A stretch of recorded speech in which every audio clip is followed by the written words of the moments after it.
Hello viewers, நம்ம இந்த வீடியோவில் எஸ்எஸ்டி ட்ரைவ் வந்து அன்பாக்சிங் பார்க்க போகிறோம். ஸோ இது வந்து நான் என்னோடய மேக் லேப்டாப்புக்காக நான் வாங்கியிருக்கிறேன். ஸோ எஸ்எஸ்டி என்னென்னா இதனால் இந்த பெர்ஃபார்மன்ஸ் இம்ப்ரூவ் ஆகும். நீங்கள் உங்களோட பூட்டிங் ஸ்பீடு இம்ப்ரூவ் ஆகிரும். அதே மாதிரி எல்லாமே ஈஸியாக நீங்கள் என்ன பண்ணிக்கலாம்னா ஓப்பன் பண்ணிக்கலாம். ஸோ உங்கள் சிஸ்டத்தோட ஸ்பீடே நல்லா இம்ப்ரூவ்மெண்ட் ஆகும். நீங்கள் எஸ்எஸ்டி நார்மல் ஹார்ட் டிஸ்க்லேருந்து எஸ்எஸ்டிக்கு மாற்றினீங்கன்னா. ஸோ எஸ்எஸ்டியில் 2 டைப்ஸ் ஆஃப் எஸ்எஸ்டி இருக்குது. ஸோ நம்ம ஃபஸ்ட்டு இதை பார்க்கலாம்.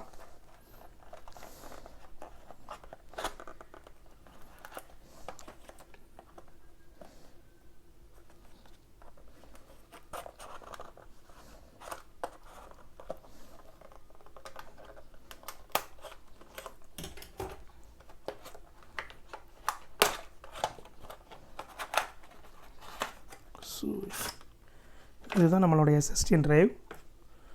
ஸோ இதில் அன்பாக்ஸ் பண்ணியாச்சு. ஸோ நமக்கு இதுக்குள்ளே என்னது எஸ்எஸ்டி இருக்குது, ப்ளஸ் இதோட யூசர் மேனுவல் இருக்குது.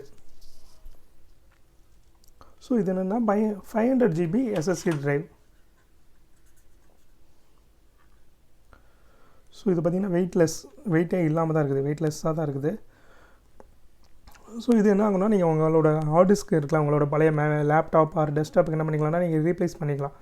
ஸோ உங்களோட ஹார்ட் டிஸ்கை எடுத்துகிட்டு நீங்கள் அதுக்கு பதிலாக என்ன பண்ணிக்கலாம்னா இதை யூஸ் பண்ணிக்கலாம். ஸோ இதுலேருந்து உங்களுக்கு 250 GB கிடைக்கும். இது வந்து 500 GB.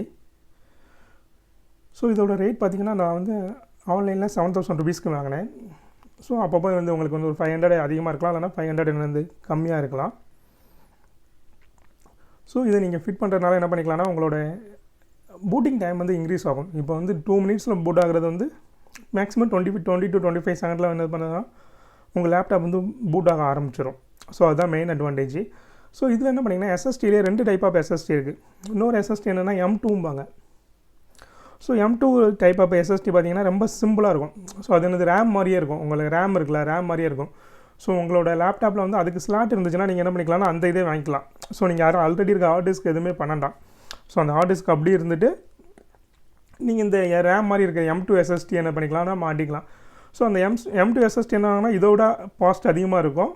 அதே மாதிரி நீங்கள் இந்த உங்கள் ஹார்ட் டிஸ்க்கையும் நீங்கள் கலத்த தேவையில்லை. உங்கள் ஹார்ட் டிஸ்க் அப்படியே வச்சுட்டு அந்த எஸ்எஸ்டியை நீங்கள் என்ன பண்ணிக்கலாம்னா மாட்டிக்கலாம். உங்கள் லேப்டாப்பில் அதுக்கு ஆப்ஷன் இருக்கான்னு பாருங்கள். ஸோ இருந்துச்சுன்னா என்ன பண்ணிக்கலாம்னா நீங்கள் அதை அப்படியே மாட்டிக்கலாம். ஸோ அதே மாதிரி உங்கள் ஓஎஸ் இருக்கலாம், ஓஎஸை கன்வெர்ட் பண்ணதுக்கும் ஆன்லைன்லேயே ஃப்ரீ சாஃப்ட்வேர்ஸ் கிடைக்கும். நீங்கள் அதை யூஸ் பண்ணி என்ன பண்ணிக்கலாம்னா உங்கள் ஹார்ட் டிஸ்கில் இருக்கிற ஓஎஸை நீங்கள் அப்படியே என்ன பண்ணிக்கலாம்னா உங்களோட எஸ்எஸ்டிக்கு நீங்கள் கன்வெர்ட் பண்ணிக்கலாம். அப்படியே வந்து மூவ் பண்ணிக்கலாம். உங்கள் ஹார்ட் டிஸ்க்லேருந்து உங்களோட ஓஎஸ்னா பூட்டிங்கை வந்து எஸ்எஸ்டியில் இருந்தால் தான் அதோட ஸ்பீடு அதிகமாக இருக்கும். ஸோ அதனால் பூட்டிங்கை வந்து எஸ்எஸ்டி மூலமாக பூட் ஆகிற மாதிரி பண்ணணும். ஸோ அதுக்கு என்ன பண்ணிக்கலாம்னா நிறையா சாஃப்ட்வேர் கிடைக்கும். அந்த சாஃப்ட்வேரை யூஸ் பண்ணி உங்கள் எஸ்எஸ்டிக்கு என்ன பண்ணிக்கலாம்னா பூட்டிங்கை மாற்றிக்கலாம். ஸோ இது ரிலேட்டடாக ஏதாவது உங்களுக்கு டீட்டெயில்ஸ் வேணும்னா கமெண்ட் செக்ஷனில் கமெண்ட் பண்ணுங்கள், நான் உங்களுக்கு அப்டேட் பண்ணுறேன். Thank you viewers.